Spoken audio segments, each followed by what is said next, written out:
Waqt li kienet jindirizza l-ftuħ tal-Konferenza Nazzjonali ta' Property Malta, l-Prim Ministru Roberta Bela qal li persuni li jkunu jridu jirtiraw se jingħataw iċ-ċans li jkunu jistgħu jibqgħu jalmu s-sena tagħhom u jieħdu kumpens tiegħu filwaqt li jieħdu wkoll il-pensjoni. Fil-konferenza ġie ppreżentat 8 edizzjoni tar-rapport dwar l-industrija tal-kostruzzjoni u s-suq tal-proprjetà.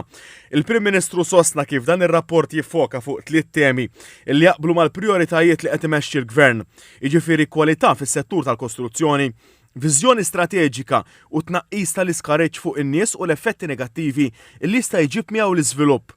Il-Prim Ministru rimarka mill-ġdid l-importanza tal-ekonomija li twassal għal kwalità u għalhekk ir-riformi li beda jimplementa l-Gvern fosthom fil-qasam tal-kostruzzjoni.